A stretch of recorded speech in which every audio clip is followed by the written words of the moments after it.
കേരളത്തിലെ ഏറ്റവും വലിയ പ്രകൃതി ദുരന്തം സംഭവിച്ച വയനാട് മേപ്പാടിയിലാണ് ഞാനിപ്പോൾ ഉള്ളത്.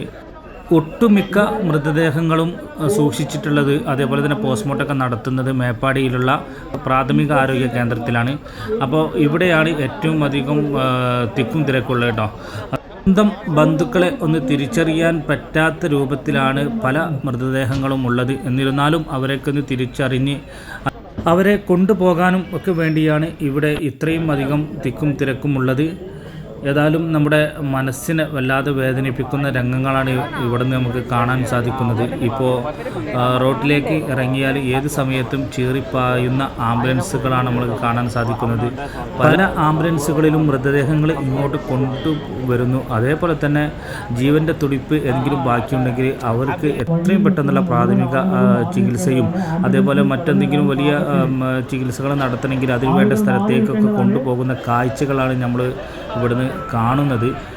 ഇപ്പോൾ ചൂരൽമല ഭാഗത്തെ കാര്യങ്ങൾ പറയുകയാണെന്നുണ്ടെങ്കിൽ അവിടെ സൈന്യം പുതിയൊരു പാലമൊക്കെ നിർമ്മിച്ചിട്ടുണ്ട്. ആ പാലത്തിലൂടെ ചെറിയ വാഹനങ്ങളൊക്കെ പോകാനുള്ള സൗകര്യങ്ങളൊക്കെ അവിടെ ഏർപ്പെടുത്തിയിട്ടുണ്ട്. അവിടുത്തെ രക്ഷാപ്രവർത്തനം നല്ല രീതിയിൽ തന്നെ മുന്നോട്ട് പോകുന്നുണ്ട്. അവിടെ മൃതദേഹങ്ങൾ എവിടെയെങ്കിലുമൊക്കെ കിടക്കുന്നുണ്ടെങ്കിൽ അതൊക്കെ എടുക്കാനുള്ള മാർഗ്ഗങ്ങളൊക്കെ അവർ സ്വീകരിക്കുന്നുണ്ട്. എല്ലാവരും ഒറ്റക്കെട്ടായി കൊണ്ട് തന്നെ ഇതിന് എല്ലാവരും കാണാൻ കഴിയുന്ന എല്ലാ സഹായവും ഇതിലേക്ക് ചെയ്യുന്നുണ്ട്. കൂടാതെ തന്നെ ഇവിടെ വീടുകളും എല്ലാം നഷ്ടപ്പെട്ടവർക്ക് വേണ്ട വസ്ത്രവും അല്ലെങ്കിൽ അവർക്ക് താൽക്കാലികം താമസിക്കാനുള്ള സൗകര്യങ്ങളും എല്ലാം ഇവിടെ ചെയ്തു കൊടുക്കുന്നുണ്ട്.